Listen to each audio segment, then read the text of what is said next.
What's up, Fresh? It's our turn, baby. It's usually Zarar coming to you with these pre- and post-game pods. The podcast schedule naturally been a little inconsistent with the ups and downs of the playoff schedule and my availability. I'm your host, Blake Murphy. The Raptors Weekly Extra podcast comes to you not so weekly lately, but often enough. And I'm joined, as usual, by William Liu. Will, what's going on, buddy? We're back, baby. The dream team is back together. Are we the dream team? I don't know about that. We're like a dream pick and roll combination, like Jose Calderon and Amir Johnson. Oh, I feel like even though you're taller than me, I'm the Amir Johnson in this scenario. You do love Jose. Well, I was going to say, you love Jose, though. Yeah, but I don't have a lot of on-ball skill. Okay, fair. I'm more the screen setting type. Okay. I guess we're both Amir Johnson. You know what? This whole analogy broke down. All right, we're like that Amir Johnson pick and roll team. We're like that. Imagine how lovable and how good defensively that front court duo would be. The plus minus would be crazy. Yeah. Yeah. Now imagine if we could reunite Patrick Patterson and Amir Johnson, two plus minus gods. What happens when you put two gods on the floor together at the same time? I mean, we see that all the time. We used to see that all the time, but now we have Bismack Biyombo, baby, another god. And the Patrick Patterson Bismack Biyombo combination has been insane. Let's start there. We are coming to you before Game 6 of the second round of the playoffs. The Raptors have split the last two since both teams lost their starting centers. The Raptors in Game 4 were criticized some for matching small when the Heat went small. The Heat were, I believe, a plus 14 in 10 minutes with a centerless lineup. The Raptors feeling the pressure of not being able to score with Bismack Biyombo on the floor and the Heat collapsing off of everything, went with a smaller lineup themselves and choked away their Game 4 lead. Game 5 saw the Raptors stick big a little bit more. Bismack Biyombo was once again terrific. The Biyombo-Patterson combination was really good.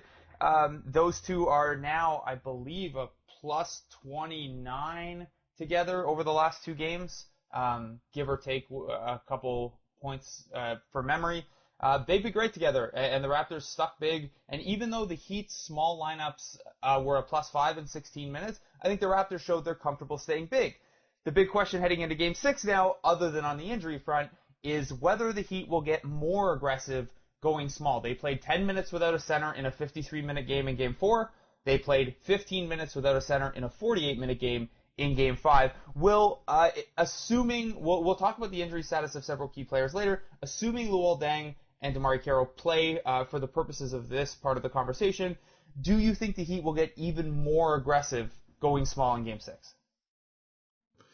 It's hard to play those lineups, for more than even what they're currently are right now. Like you said, the Heat have found some success in those super small sample sizes. But you start running into very real a shortage of resources when you are asking Justice Winslow to log serious minutes at center for like more than 10 minutes at a time. Okay, but their other options are what's left of Amari Stoudemire, which is not much. Udonis Haslem, who the Raptors can just ignore when Miami's got the ball, which has helped the defense a ton, and Josh McRoberts, who has been fine and who 2 years ago would have looked like a serious matchup issue for Toronto, but has just been okay in this series. You mentioned the limits to it with McRoberts and maybe Deng at center, but the Heat's other options are so bad.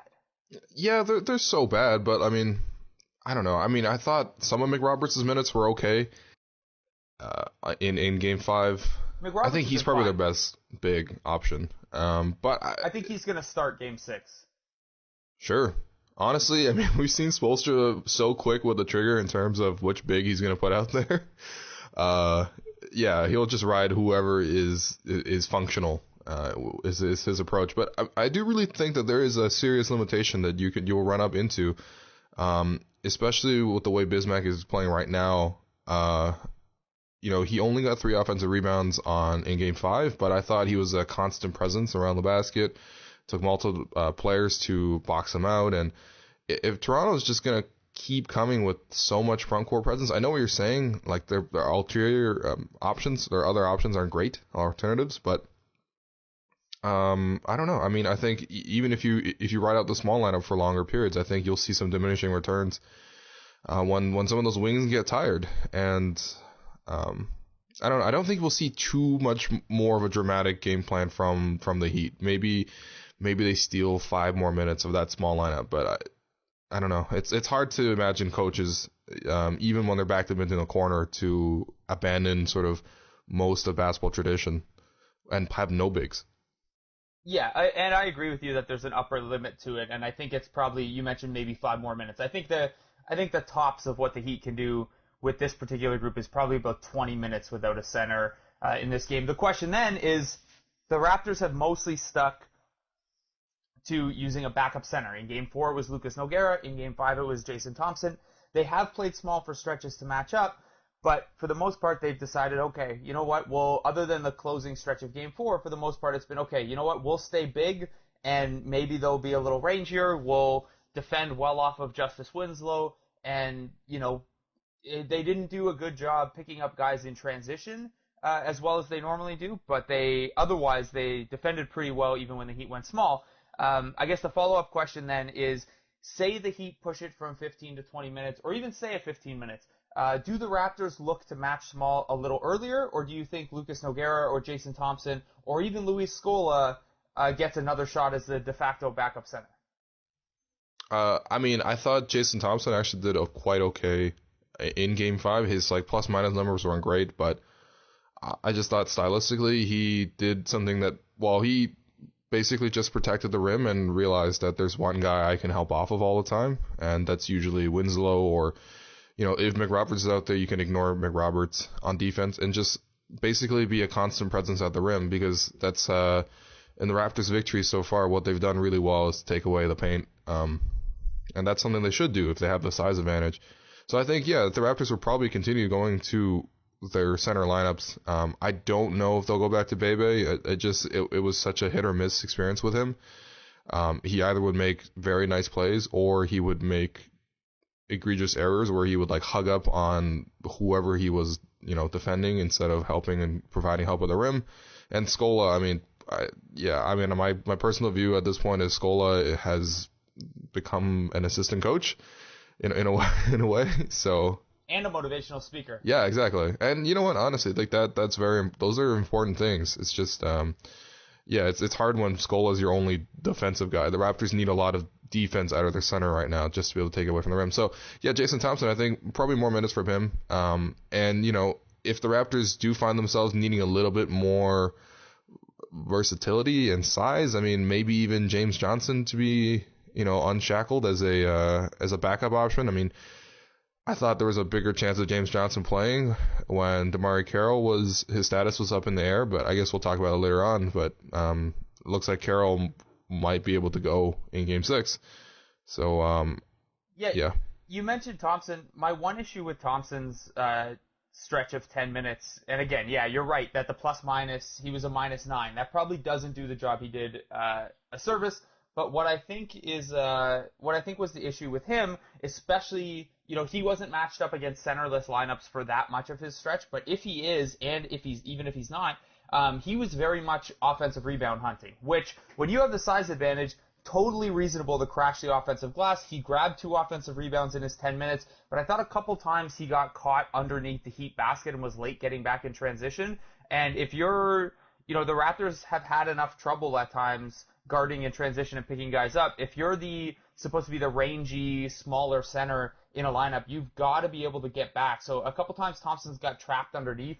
That's the one area I'd look for him to clean up. If they go back to Nogueira, like you said, it's a hit or miss. I thought he was fine, which, is probably all you can expect from a sophomore being thrust into that position. The issue with his performance, I think, is that the things that he did wrong in his good and bad mixed bag are exactly the kind of things that keep him on Dwayne Casey's, not shitless isn't the right word, but not on his trusted list. There were a couple times, he contested well, he made a couple good help rotations, he sealed off a Goran Dragic baseline drive, which was really impressive, but he also was out of position on a couple help assignments, and that kind of stuff leads to easy baskets, especially if the Heat were to go small. Nogueira's the best option they have for kind of killing those small lineups on offense by lobbing it over the top to him and utilizing his length and passing. But if he's going to give it right back by missing help rotations and botching some switches against smaller groups, that's going to be tough. So it's not an easy decision for Dwayne Casey. You mentioned James Johnson. I do like the idea of him seeing some front court minutes. Whether or not DeMarre Carroll plays, I thought there's been a place for Johnson to play maybe 3 or 4 minutes here and there. The issue with the Raptors when they match small with Miami is that they give up size at every position because the Heat, while technically small in the sense that they're not playing a big in those looks, you know, they have a 6'9" guy out there in Luol Deng. Joe Johnson's big and thick. Dwayne Wade is big. Even Justice Winslow for a wing is very long and very strong, and Goran Dragic is a 6'5" point guard. So when the two teams match up small, the Heat are much, much bigger, and I think James Johnson can help with that. The James Johnson-Patrick Patterson combination for 2 years now has been pretty effective because while James Johnson can't really space the floor, you can kind of invert those two and have James Johnson play inside, use his post game a little bit, use his physicality under the basket, and then Patterson could shoot. So I think you could get away with that. Let's transition from there because if DeMarre Carroll can't play, you'd have to think James Johnson is going to play a big role. DeMarre Carroll left Wednesday night's game after injuring his wrist. He said that he said at practice on Thursday that he thought he broke it because the entire wrist went numb.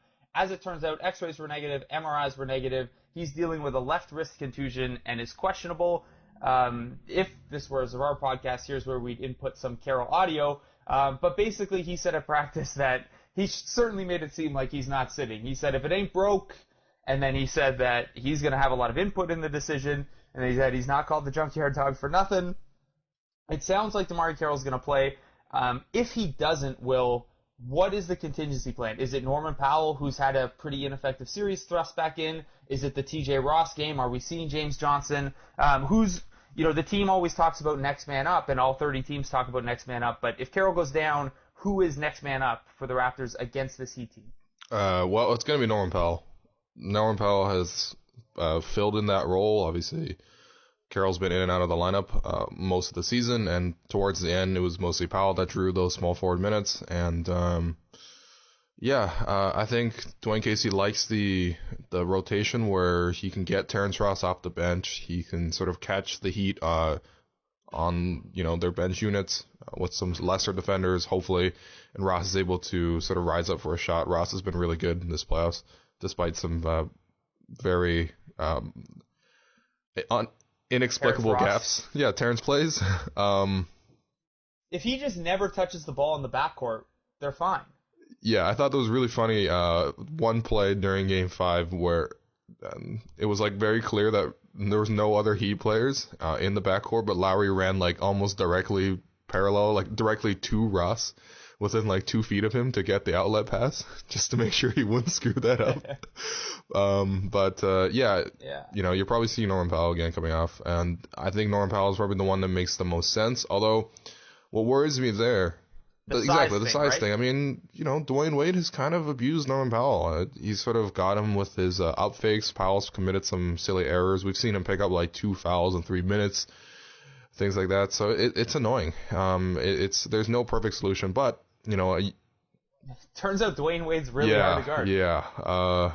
Man, even at 34, it's still pretty terrifying. But as you noted, you were at practice.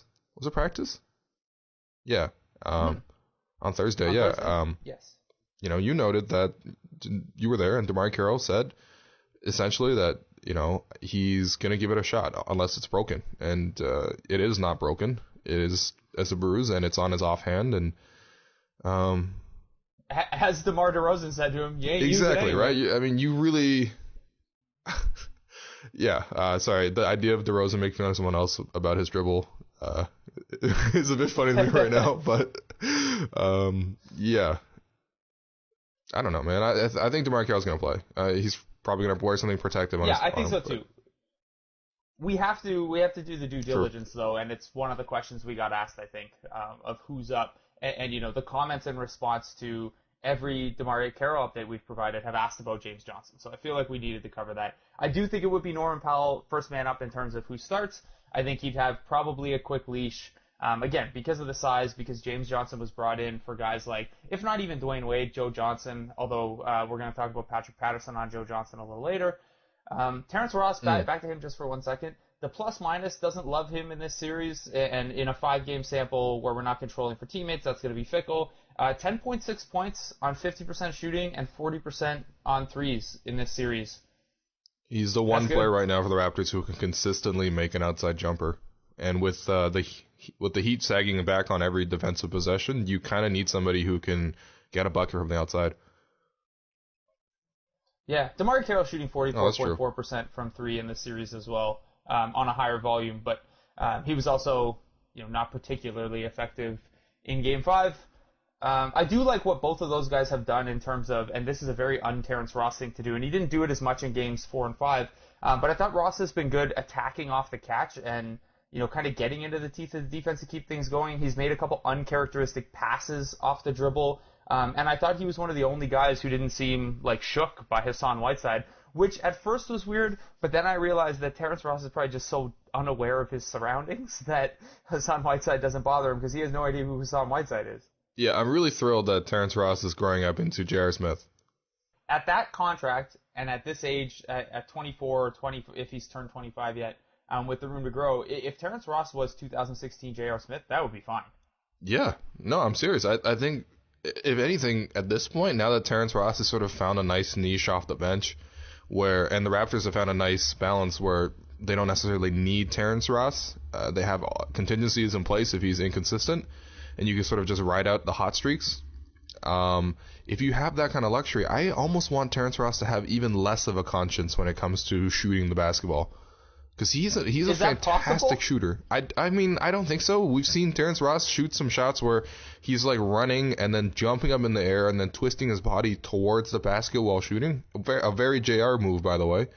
I don't know. Terrence Ross is, I don't know. When he's on, it just feels nice because you really, I don't expect anything out of Terrence Ross at this point, and so it all feels like a bonus. And he's played really well in the last couple of games. And in the last game in Miami, Game 4, he was red hot. Wasn't he 4-4 from deep, and he drew another foul on a 3-pointer? So yeah, he's unfazed. And to your point about him being one of the lone spacers, that's the thing. Even if DeMarre Carroll or Kyle Lowry, shoot a better percentage for a stretch, no one is the threat that Terrence Ross is, coming off of, especially those flex options that the Raptors run. He comes off a lot of pin downs onto the wing for threes, and his catch and shoot form is so beautiful that that's the thing. If he gets hot or if they feed him a high volume of threes, there's not another guy on the roster who can get hot in the same way Ross can. And because it's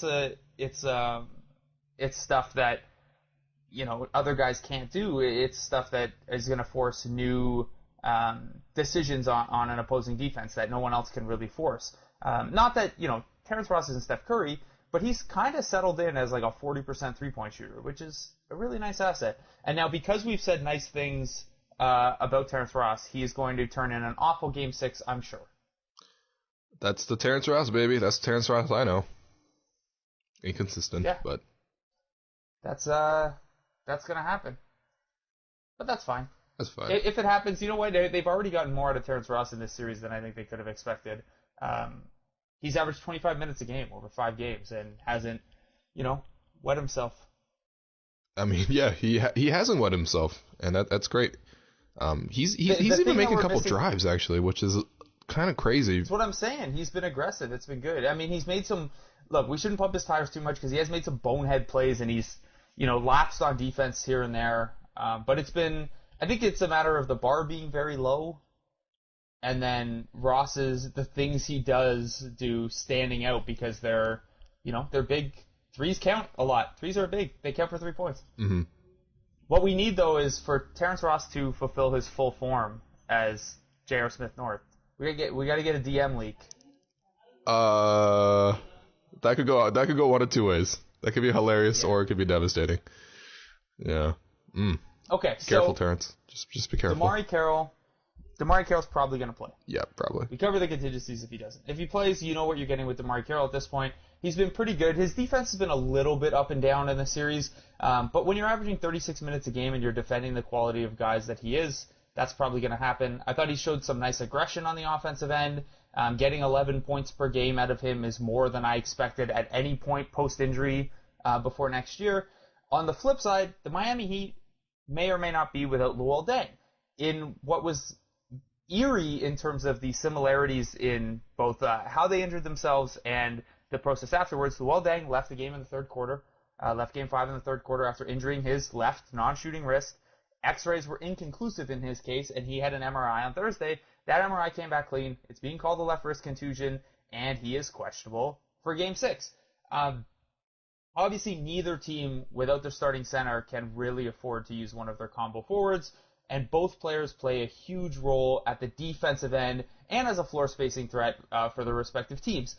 If both players were to be out, and it sounds Deng is saying the same things that Carroll said in terms of if there's nothing serious, I'll play. I wish I could have played through it, but the swelling was too bad, those kind of things. If both were to sit, well, first of all, do you think Deng plays? And if both were to sit, which team does that hurt more? I think it hurts the Raptors more just because it throws the defensive assignments completely out of whack. Now you got to have, like, I don't know, the first 12 minutes of the game trying to figure out who's the best defender against Dwayne Wade, and if that man is Corey Joseph, then you got to sort of shuffle your bench lineups a bit more to manage his minutes so that they align with Wade's. It's very tough for the Raptors because at least with DeMarre Carroll on Wade, you have a palatable solution that's not necessarily going to take away all of his points, and he hasn't done that really. But even last game, I mean, Wade, but with the combination of sort of Carroll sort of pressuring up top, and you have Biyombo waiting at the basket. I'm sure we'll talk about Biyombo. He's been great in these fill-in minutes for Jonas. The Raptors have more or less solved Dwayne Wade in a way that he can't hurt them too much. But well, the solution isn't a very good one then. He's averaging 26 points on 48% shooting. Yeah, I mean, in the last couple of games. I know what you mean. Wade is going to make shots. It's similar to how you'd look at defending the DeRozan matchup. Wade's going to make shots, and so long as you're forcing him into difficult ones and late clock ones and keeping him from getting everyone else going, you can only do so good a job. Yeah. So I think it's very difficult for the Raptors to find someone else in the very short span to defend the Heat's most dangerous player right now. So what you're saying is that the Raptors don't have Justice Winslow on the bench? Yeah, Justice Winslow has been oddly effective, you know what I mean? Like he's been able to defend literally positions 1 through 5.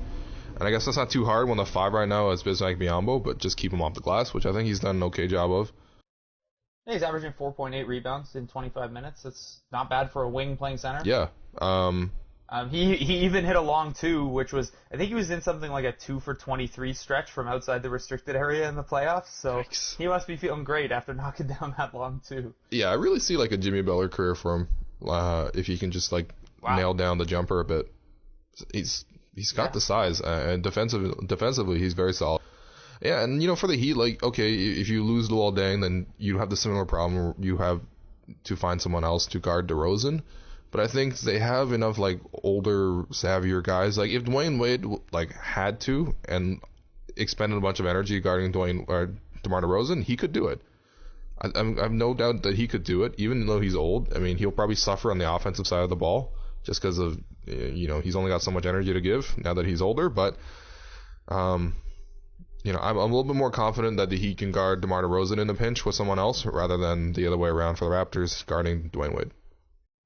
Which is fair. And you mentioned the old guys, but really, I mean, Winslow is a good enough option on DeRozan, and they haven't done this a lot, but Josh Richardson is a terrific defender. He's having a pretty good series quietly beyond just those big threes he hit in Game 5, and he's here for his defense. He's not here for the three-point shooting. He's here for the defense, and I think they like him a little bit better helping Goran Dragic on quicker guards. He's spent some time on Kyle Lowry and Corey Joseph, but he has the length to guard DeRozan if need be too. So the Heat still have some options. I mostly agree with you here, although I think the issue for the Heat would be if Justice Winslow starts because Luol Deng sits, maybe you don't lose a lot defensively, but spacing-wise, especially if they move to starting Udonis Haslem or Amari Stoudemire, who Bismack Biyombo really hasn't given much respect to, you're dealing with some pretty tight spacing, especially since Joe Johnson is shooting 5.9% on threes in this series. Which is, I'm still expecting all of that to regress for Joe Johnson. He's going to go 8 for 8 at some point in this series. It's terrifying.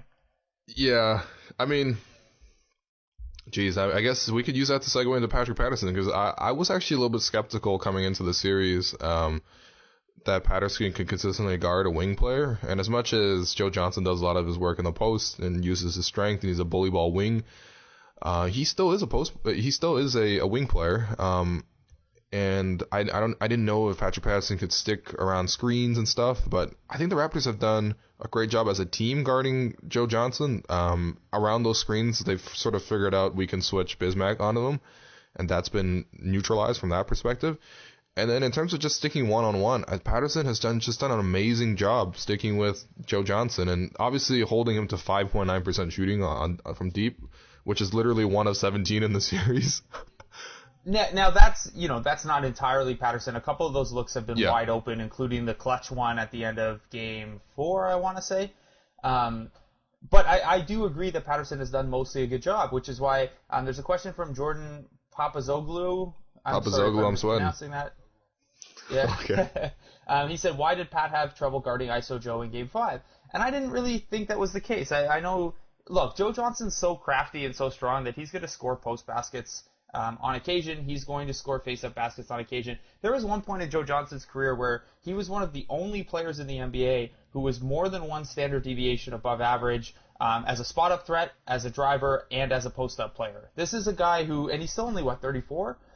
This is a guy who is very good and very versatile and isn't an easy check at all. And Patterson has drawn that assignment for the most part, and Johnson is shooting, only 37.2% overall.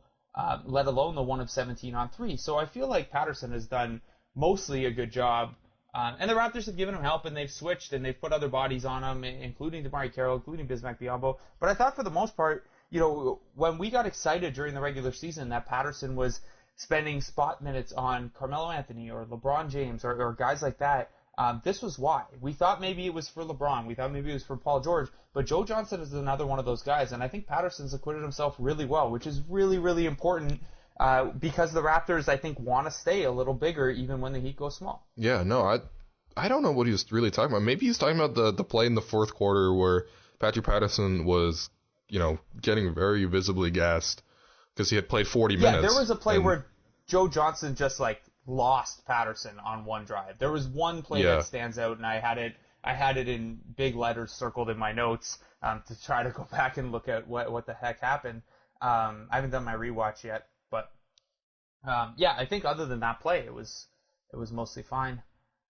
What's been interesting to me about Joe Johnson is that on the defensive end, the Heat have been really more willing to switch than I thought they would be with Joe Johnson. So when Patterson's the screener, they've switched Joe Johnson pretty freely. They did a lot at the end of Game 4 when the Raptors were small, and Joe Johnson responded with a couple of block shots and a couple of good contests. He has only 2 blocks in the series, but I thought he's done a nice job, a better job defensively than I would have thought had you told me, hey, Joe Johnson's going to switch across 2 or 3 positions and is going to do an okay job. I wouldn't have believed you much. Not that he's bad, but he's not super mobile, and I didn't think he would be one of the guys they'd be really aggressive switching. Yeah, but I mean, at this point, with how small the Heat are and how little rim protection they have, they need to do whatever they can to take away the That's true. penetration. You don't So, I mean, he's also pretty clever in terms of, the older you are, I feel like the more you're, able to play defense with your hands, and the officials are, allowing you to get away with it, which is, not a gripe of the officials. It's whatever, it's fine. Man, there is one... I have to go back and screenshot it, but there's one play where Powell got whistled for a foul on someone, and it must have been Dwayne Wade. And he's complaining to Tony Brothers, and the face Tony Brothers gave him was classic. It was the sassiest face, you really think I'm going to give you a call over Dwayne Wade? Come on. Well, that's because his default face is something looking like a sassy cat. Tony Brothers. He's got a very distinct face. Very distinct. He's also, I didn't realize, but apparently he's a notorious Heat hater. So Scott Foster's penchant for road teams in the playoffs and Tony Brothers' penchant for non-Heat teams were really at battle in Game 5. Yeah, people are... I like it. By the way, it's just sort of as a tangent. So these last 2-minute reports that the league has been putting out this year, I think they're kind of cool. I think it is an effort to increase transparency, and I think that I think fans should generally feel better about what the NBA is trying to do about a situation that's very difficult in terms of there's humans making human errors during these sort of very difficult situations, and there's no necessarily a solution, but at least they're being open about it. But instead, it's just everyone's just really pissed at the officials every time these reports come out. They don't really see the full picture, which is, I don't know. It's just been a bad playoffs for the officials in terms of in the public image. Yeah, I agree to some extent. You know, when I've been writing up every single time when these last 2-minute reports come out, and the overwhelming feeling that I've gotten is the exact same way I felt before, which is these things kind of even out. Yeah. And there's like a natural flow to a lot of how officiating works. You blow one call on one end, and then the other end you you award another cheap foul. I mean, it happens. Like, an example from the Raptors game, from Game 5, there was one where Gerald Green was allowed to walk with the ball like 4 times, so he just walked along the baseline to beat Bismack Biyombo while carrying the ball, and then dunked or like went for a layup. And the other end, there was like a phantom like loose ball foul called against him. It's just like, oh, you missed the call, you get it back. It happens. Yeah, it happens. It shouldn't. That's not the right way to officiate. No. Whatever. As long as it evens out. The thing is, as you get tighter and tighter in a playoff series and later, the sample for which that stuff can even out is really, really small. Let's talk about, we have a few reader questions, but let's talk about, before we move on, Bismack freaking Biyombo, man. What a job. Like, all season, what a job stepping in when Jonas Valanciunas went down. We've talked so much about what a luxury it is to have a backup center this good that can step in and start in a pinch. And yeah, he comes with his flaws and he makes things tougher on offense. But good God, what a 2 games he's turned in. How much, I know you wrote about it for Medium, or on your Medium site, which you can plug in a second, about how good Bismack Biyombo was in Game 5. He's been awesome in these back-to-back games, and it's crazy, too, because I thought the first 3 games of the series was like his worst stretch as a Raptor. Man, how much, BizGod, again, how much are you enjoying this? This is fantastic. And the more I think about Bismack Biyombo, the one thing I think, aside from obviously his defense and his athleticism that imposes itself onto the game, the one thing I think stylistically that's really cool about having someone like Bismack Biyombo is he changes the dimensions of the game. He's a force, and some of that force comes back to hurt the Raptors. Like, obviously he's not a great offensive player, and defenses are willing to sag off of him, and that mucks up a lot of stuff that Raptors trying to do when they get into the paint off his screens. But he's just such a force on the defensive end that it basically changes the whole game when he comes in. And because, well, one part is that the Heat have no capable big men anymore, and we've talked about that earlier. But also, Bismack Biyombo's just been fantastic. I mean, we've seen the Heat go 5 out. We saw Dwayne Casey stay big with Bismack, as we talked about at the top. And he's been able to switch. He's been able to communicate these switches with Patrick Patterson. He's been able to read what assignments he can help off of. Like, he left Josh McRoberts wide open for 3 both times, and McRoberts missed both of those 3s. I think he also left Winslow open for 3. Those guys are fine to leave open for 3 when they go small.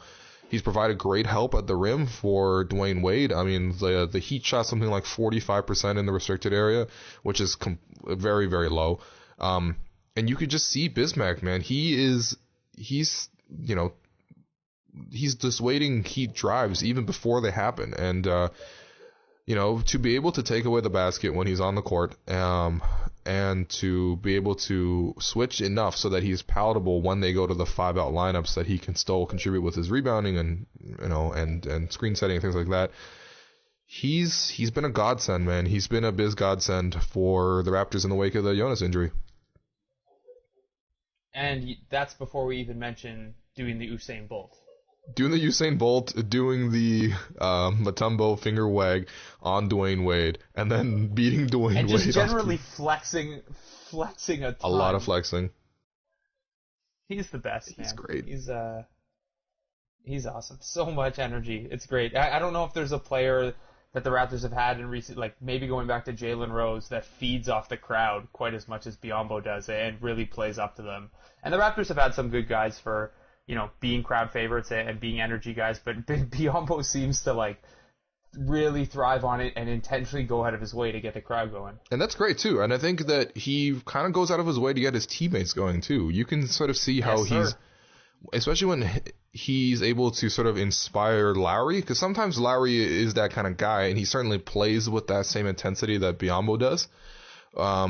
But, when Biyombo's also there to sort of back him up, and, they do those, I don't know, maybe I'm just veering into fan fiction at this point. I'm sort of imagining what these players, think. But it's really cool to have Bismack on the court to, like, bring that sort of passion and that fire out of his teammates, because it's contagious, man. He's, I don't know, spiritually, he's like their spirit guide, like Benny the Bull was the spirit guide for TBJ back in the day.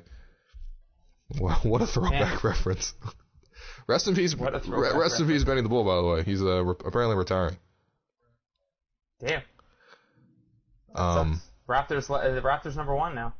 Yeah, well, it's already Raptors been number one, but I mean, Benny the Bull's right there though. Yeah, that's true. All right. Is there anything else? I mean, we've got a few questions that we can circle back if you want.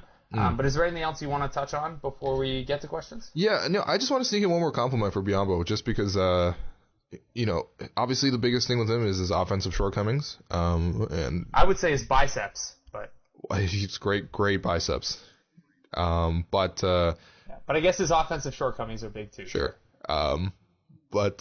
Yeah, dude, his screen setting has been like come into focus, especially now the NBA is tracking those things called screen assists, which is essentially what if you're using the screen frees up the shot and they make it, it's like an assist. And you look at one example from Game 5, the Heat had 4 total screen assists as a team, whereas Bismack had 8 by himself. And now, obviously, that speaks a lot to the Raptors' offense. The Raptors play a lot of high pick and roll. It's almost essentially all they play. So you're going to have a lot of screens by Biyombo, but all season long, Biyombo's been a fantastic screener. So has Jonas, and, the ability of, the luxury of having 2 centers who are so good at screening, it really helps out Larry and DeRozan to get open for their shots. And I thought, Bismack played a huge part in DeRozan sort of getting back on track with some nice little clever screens, some of them inside the paint, some down screen action, stuff like that. And also for Larry, I mean, we saw Larry come off early in the second quarter. I think he hit his first 3-pointer of the game off pick and roll from Biyombo, where Biyombo just completely flattened Dragic. So, yeah, Biyombo is finding ways to contribute around the margins, man, and it's really nice. Yeah, it's huge. And another thing he does screening really well is re-screening, and the Raptors do a ton of that. They use a lot of fan action. DeRozan will a lot of times come off a screen and then cut right back the other way, or get the ball and cut right back the other way. And Biyombo re-screens incredibly well because he's so damn strong. Just to double back to Lucas Nogueira for 1 second, I thought that was something he did really well in Game 4. Screening, changing the direction or masking the direction of his picks, and then rolling crisply. That's something, if Bebe were to get more minutes, they really need to use him more in the pick and roll because he is a dive threat.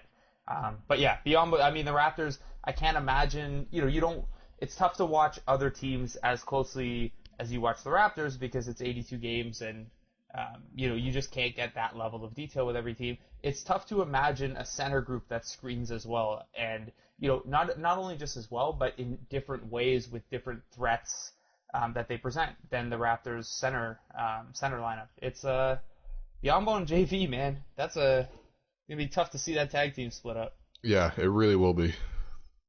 But it's been nice. That's a topic for after the playoffs. Mm-hmm. All right, man. Questions. Okay, let's get to some questions. We have a question from Minor Leaguer at @minor_leaguer. That's our boy Leo. He says, who's going to be available for the Raptors? We talked about this kind of. We think DeMarre Carroll's going to be available. Jonas Valanciunas is not.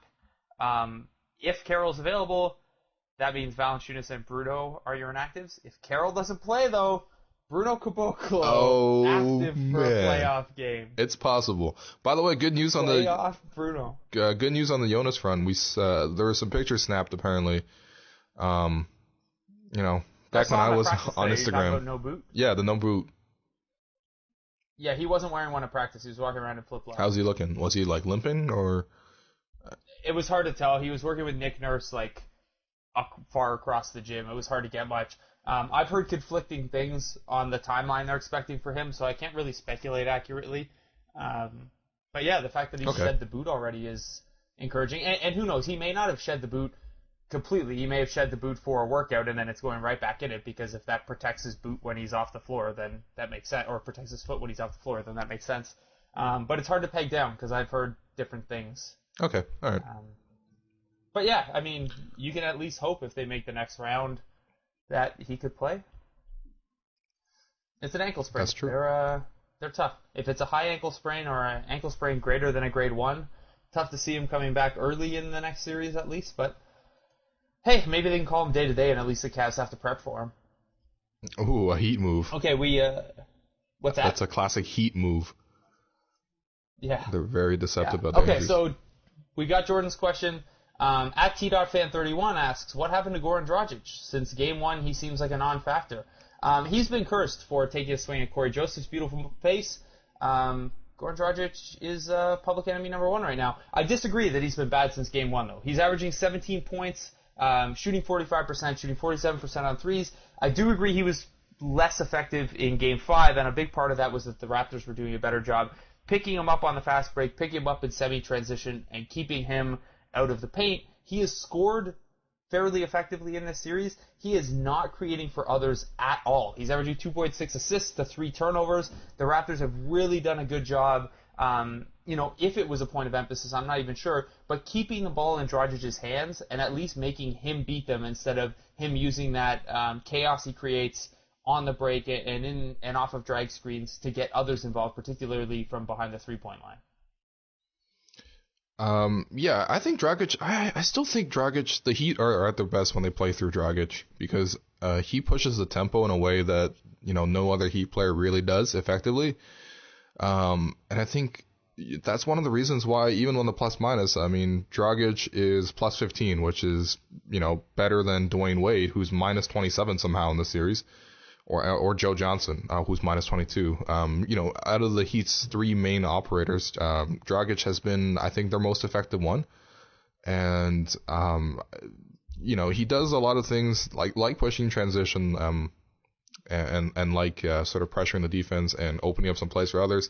I know his assist totals are not great, only 13 in the series against 15 turnovers, but I don't know. Dragic still really terrifies me. I think he's the one that scares me the most out of everyone else. But, like you said, the Raptors are doing a better job. You have Bismack Biyombo around the hoop to protect the basket. That's a huge start. And then if you just have Corey Joseph and Kyle Lowry to be on full alert, on red alert, Jazz Cartier style, then, you can make sure he's not getting a full head of steam in transition. You got to be on that red alert. Coming back down. Oh, boy. Is he ready to defend? All right.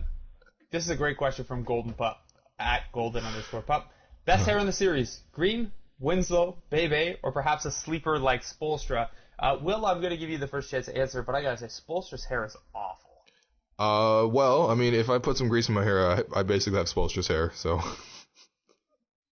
Yeah, it's not a good, up close. Look, Spoelstra's not an unattractive man, and I really like hearing him talk a lot. But his hair is not something I would rank as one of his strong qualities. Okay, that's fair. You know what? I want to put in DeMarre Carroll. Green, Winslow. You're going with Carroll? Going off the list. Yeah, go off the board. Yeah, I'm going DeMarre Carroll. I've thought DeMarre Carroll's hair is his dread look, especially with the dyed stuff. It looks sick, man. It's a good look. Future Hendricks. Yeah, exactly. As the team yells out to him in the locker room at times. Designer. Do you think they yelled designer at him? Oh, man, his outfit today was so good. The Birds tracksuit. Oh, man. I love DeMarre Carroll. He's great, man. I can't wait for a full season of him. The one issue I could see with Carroll's hair moving forward is he's already starting to lose his hairline a little bit. And I don't know how much that style is going to hold up if his hairline starts fading a little bit. Or does that concern you into the later years of his contract? That's probably the least concerning thing about his later years in the contract. But I don't know, man. I can also see him going bald, just shaving all of it and just slimming down like Andre Iguodala, like this current version of Iguodala look. It's been great having Carroll. Okay. Yeah. What about you? Well, who's your hair guy? Is it Bebe? I'm gonna say Gerald Green. I love Bebe. I love Justice Winslow's hair. Their hairstyles alone are probably better, but the versatility that Gerald Green has shown already in this series with 3 different hairstyles. That's true. That's hard to find, man. He had the Josh Donaldson double braid. He had the straight up fluffy bun. He had it just kind of loose and out last game. That's hard to do. You know, it's easier if you're Nogueira or Winslow to just let it go. It's easier if you're DeMarre Carroll and that's just your hair and you get it done up every once in a while. But Gerald Green is putting the effort in, game out, and he's changing his style with the flow of the series as the series changes. You know, Spoelstra, Casey making adjustments. Gerald Green's making adjustments too. Game 4, he came out, he ditched the braid, and he went straight up to get as much height as he possibly could in case he was needed as a rim protector. And then last game, you know, it was a little more wingspan-y than it was height because that's what he deemed necessary. And I think as the series goes on, you'll see him continue to adjust. Yeah. All right. Wow, that's some very in-depth hair talk right there. All right, we got all right, what do we got next? Dave's trying to harsh the buzz here. Echoing the thoughts of Zach Lowe. Yeah. Sorry, I'll log off. Echoing the thoughts of Zach Lowe. Do you worry about this playoff run as fool's gold moving forward? I.e., what's the way for the front office to approach this offseason if they make the Eastern Conference Finals, winning 2 series with a negative net rating? I will preface this by saying I think this is something for us to talk about after the playoffs at length. This is a full podcast topic. We're getting close to the end of this one, and we obviously can't give it the depth of an answer that it probably deserves. I will say this. Masai Ujiri does not strike me as the type of guy to build a team and make decisions when he has a wealth of data based on strictly the results of a few playoff series, ignoring the process entirely. So I think, you know, I heard what Zach and Arnavitz said. I agree that, you know, it's going to be a difficult offseason, whether they make the Eastern Conference Finals or not, in terms of looking at this core really objectively and seeing if it can take the next step. I'd point out that it's not necessary to take the next step because this has been awesome and it's the best season in franchise history. So if they just repeated this, I'd be down for that. But for those who want a title, I don't think Ujiri is going to look at, okay, we made the Eastern Conference Finals, so this core is great. You know, if it's a difference of 1 game or 5 points or something like that, Ujiri is going to be well aware of the process that goes behind the results. Will, do you feel differently, or are you with your boy Harsh that this could be fool's gold and lead us down the wrong track, a la some of the Colangelo years? No, I think the biggest difference with the Colangelo years is that this team, you're not really trying to. Well, yeah, this team is actually good. This is the best team in franchise history. It's already cemented that. But you know, the Raptors, they're not trying to sell anything. I think that, you know, they've been pretty upfront with what it is, and it's not like, oh, you know, we're making these giant promises. I don't think so. I mean, I think with the playoffs, I think the most useful exercise of the playoffs is that it sort of illuminates some of the, you know, I think it tells you about some of the character that some of your players have, and sort of seeing how they perform in these very stressful situations, and seeing exactly where you can improve. I think, you know, in the last couple of playoffs, they really taught the Raptors that, look, you need some guys who can play in these grittier type games. Obviously, you know, offense comes and goes, and especially with our offense going through 2 guards, I mean, that's proven 3 years in a row that it's not necessarily the best avenue for offense, so maybe you want to upgrade there. But, you know, in previous years, you learned that, look, you need more defense to fall back on, and the defense has really stepped up. Look at the way the Raptors have defended the Heat. It's been amazing. So, you know, I think Masai Ujiri, like you said, is a very smart man, and this is something for the offseason to talk about, but I think that I think fans should look at this. I don't know. I think fans should revel in the moment, and then even, you know, as going forward and worrying about the future and things like that, I think the Raptors are in a very good position. It's a youngish core. There's a lot of cost certainty with the roster, and you have a lot of picks going forward. This is good stuff, man.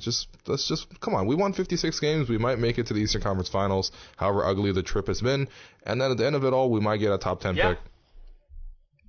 Yeah, that's great. And you know, one thing about the playoffs, as ugly as they've been, as Eric Kareen wrote for Raptors Republic this week, they've been very revealing. The Raptors have learned a ton, and that's, you mentioned kind of finding the character of this team and learning about the guys. I think the Raptors have learned some pretty good lessons about the value of Kyle Lowry, the role Jonas Valanciunas could have, where DeMarre DeRozan fits, whether Dwayne Casey is the guy to continue on with this team. So I think, Ujiri is going to use a wide body of information, and he's going to favor process over results and judge how he thinks things could have turned out, in different scenarios. But I think the Raptors are in good shape. It's, the jump that they have to take next is maybe the hardest jump to take from, second-tier team to legitimate contender. And even though the path might not be clear, it's great that they're in that spot. And, maybe Ujiri deems that they have to take a step back to take two forward. Maybe he thinks this group is, a LeBron injury away from being in the NBA Finals. I don't know. And LeBron's getting up there, and who knows what will happen with the Cavs. If they lose in the NBA Finals, maybe they trade their whole team. And LeBron's a free agent. Hey, quote-unquote free agent. He's not a real free agent. No. Join the Raptors, LeBron. It's going to be tough for LeBron to join the Raptors with Kevin Durant. Join the Raptors, LeBron. All right? Nick Batum here and Al Horford here. And that's true. You're right. Yeah. Get out of here, we don't need you, LeBron. We're building a team to beat you. Back off, LeBron. If we look at it like this, I mean, the DeRozan free agency, again, is a whole nother podcast. But if you theoretically have this sort of supporting cast in place, and we've seen one of the big things about the playoffs is that the supporting cast has been massive, and that there have been many games where the supporting cast has actually been pulling along Lowry and DeRozan into these victories. So if you could just theoretically have a star to play the role of someone like DeRozan, but just much better, or if DeRozan could just play like his regular season self, which, I mean, at this point, through 3 playoffs might be too tall of a task to ask for. But regardless, if you can have a star, this is a great situation in Toronto for stars to join. So Kevin Durant, if you're listening to this podcast, you have Weston Road flows. I'm willing to show you around Weston Road. It's not a lot to see, but it's got a lot of character for sure. And you love OVO Fest. You could be here for that. And look, the Raptors have a great supporting cast. We don't need to play Andre Roberson. We have DeMarre Carroll. We have a better version of Enes Kanter in Jonas Valanciunas. Kyle Lowry is not as good as Russell Westbrook, but in the regular season, he was, about as productive for wins. It's a great situation for you, Kevin. Please come to this city, and thank you for listening to the podcast. The tough thing that was an impromptu sell job. And you mentioned Weston Road. I already got this place in Liberty Village with Nick Batum in mind. Like, he's gonna like living in this part of town. It's tough to fit them both in. Okay, a question from Keith Wall. Let's get back on a serious front. Is there a rotation not including Lowry that can be effective in this game, or will Lowry play 48? Well, Lowry won't play 48. I wrote today about, I went back and I tracked every single time Lowry has sat in this series. If you exclude garbage time, 3 out of every 8 times Lowry hits the bench, the opponent goes on a run. And what I classified a run is the opponent gaining more than 3 points in that stretch. So 3 out of 8 times, which basically, it basically means in Lowry's 3 rest periods that he normally takes in a game, sometimes 2, you are conceding at least 1 run of greater than 1 possession, which is not surprising, but it's kind of crazy in how extreme it is. And the Raptors have only won 25% of the stretches with Kyle Lowry on the bench, which is maybe even more than you expect, but that's crazy. So to answer Keith's question, I don't think Lowry can play 48. I think 42 is probably the upper end of what you could play him, resting him 3 minutes at the end of the second, 3 minutes at the end of or 3 minutes at the end of the first, 3 minutes at the end of the third, his usual rotation pattern, or the start of the second and fourth if Casey's trying to flip things around like he did a little bit in Game 5. But yeah, the Raptors, there's not a lineup that works without Lowry, really. You can go DeRozan in the bench unit, but now that Patrick Patterson is starting, that's a little tougher to manage too.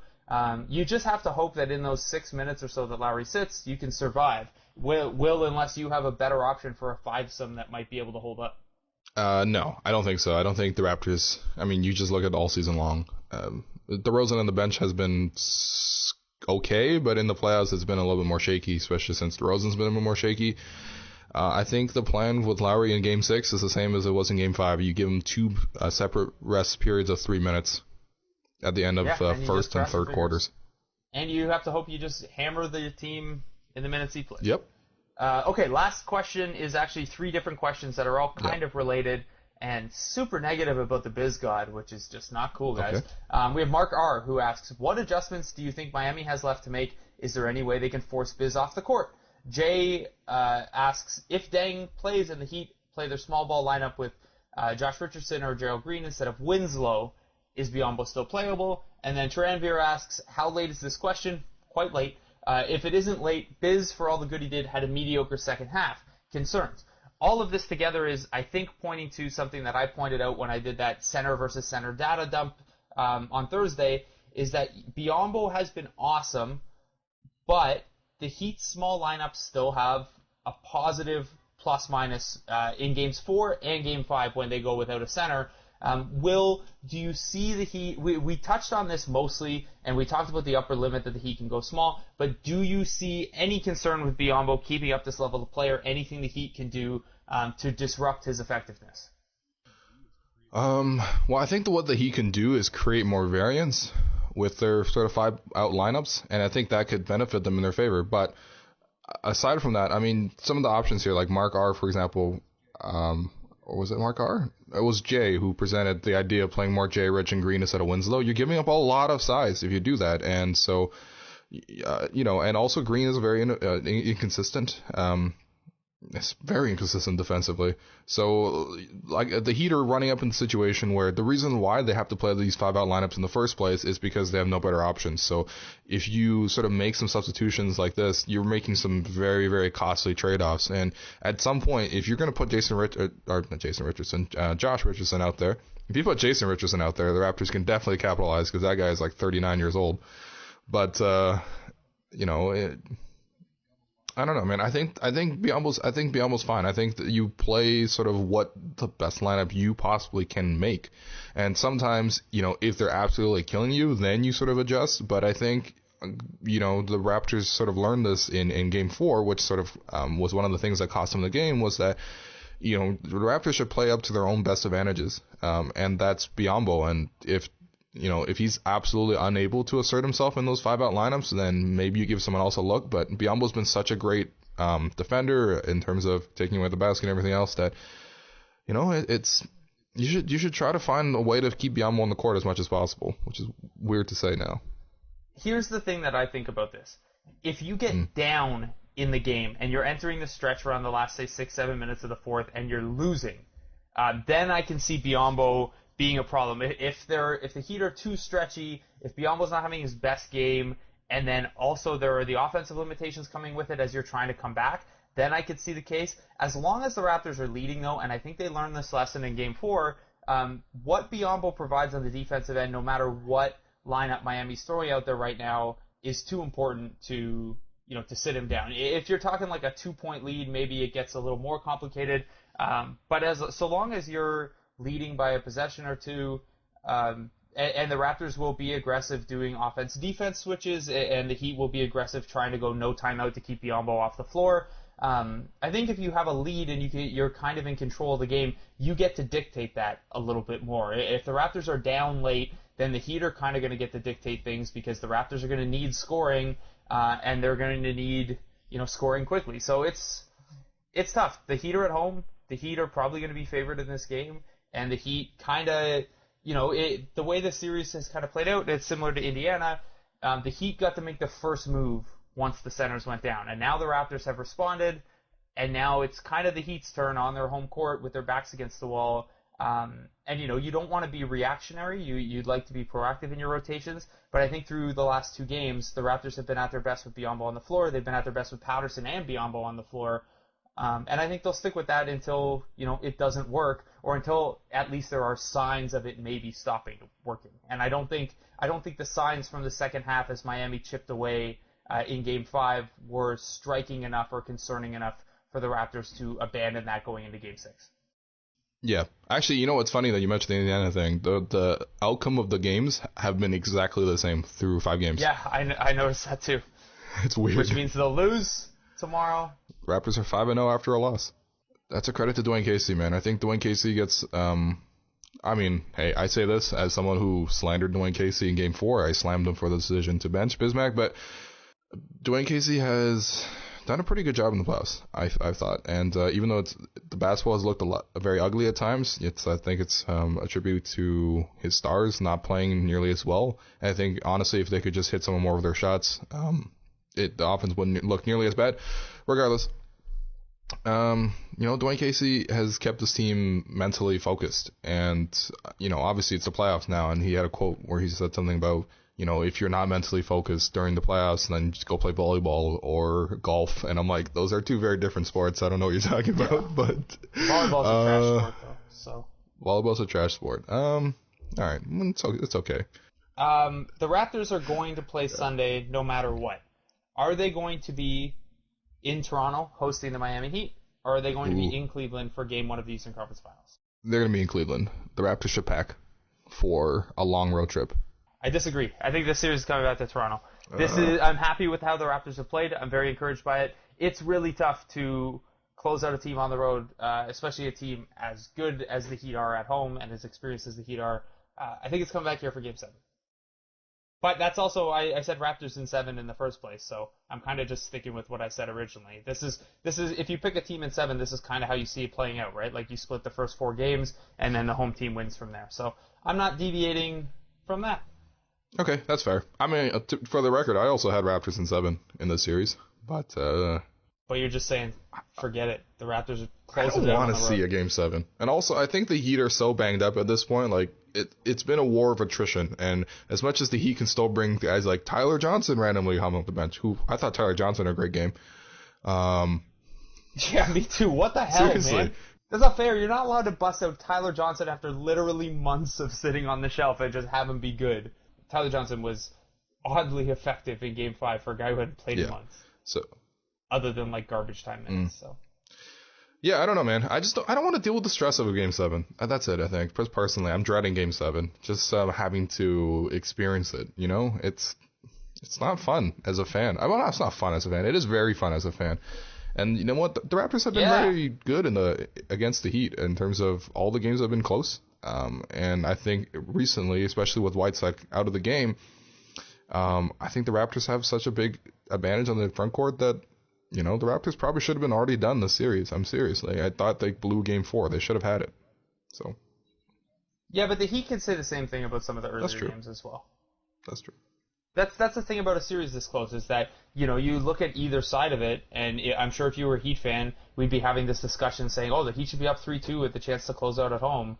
Or, maybe the Heat should have, if Hassan Whiteside was healthy, or if we could if Joe Johnson could hit a 3, like the Raptors fans were talking about, if Lowry and DeRozan could have done this and that. But in a series this close, the teams like to assign credit to grit and toughness and execution down the stretch. The honest truth is that some of it comes down to just variance too. When you're leaving games up to 1 and 2 possessions in a really small sample, the Raptors have played really well, and I do agree that if this series were to stretch out, say 15 games, I really like the Raptors. The Raptors are better than the Heat, and they're playing better than the Heat. But single games are single games, and they're all going to be played closely, and that doesn't really assure you all that much. That's all. And it's tough to close out in Miami, probably. Hard things are hard. Hard things are hard. It's more likely the Raptors win 1 of 2 than 1 of 1. Yeah, exactly. I still think the Raptors are going to win this series. I'm not trying to be negative about their outlook or anything like that. I would tell you right now, I'll pick the Heat to win Game 6 and the Raptors to win Game 7. It confuses things a little bit if Hassan Whiteside comes back for Game 7, but the context clues to me suggest that that's not very likely. So, all right. Any parting shots, William? Nothing, man. Nothing. Just really enjoy doing these podcasts. It's been fun to talk to the listener base, and I want to thank everyone for listening. And for once, I would like to plug the Patreon page. Guys, if you like what we do, come to RaptorsRepublic or patreon.com/RaptorsRepublic. Toss us some of your support and with your monies. And usually we take that money and we give it to Blake, and then Blake then buys us beer sometimes, as a nice guy that he is. Yeah. I'll tell you what, I'll do something strange for a little piece of change. Blake will do something strange even without the change. So, but, the change is nice. And, We've had a lot of fun covering these playoffs, man. Yeah, it's been awesome. Okay, I don't have a party shot. I'm ready to log off and go watch Tim Duncan's last game as an NBA player. Come on, man. Which is really, really, really He's sad. died a very painful death. I think the Spurs win. I think this one's going 7. But will you cry? Will I cry? Probably not. I will cry more for Manu Ginobili, just because I stylistically liked watching his game more. But man, I think the Thunder are gonna win tonight, man. They're gonna get like 15 offensive rebounds and just have like 10 more possessions than the Spurs. Anyway, this is the Raptors podcast, and it's over. So thank you so much for listening. Will, thanks for joining me, buddy. Always, baby. Always.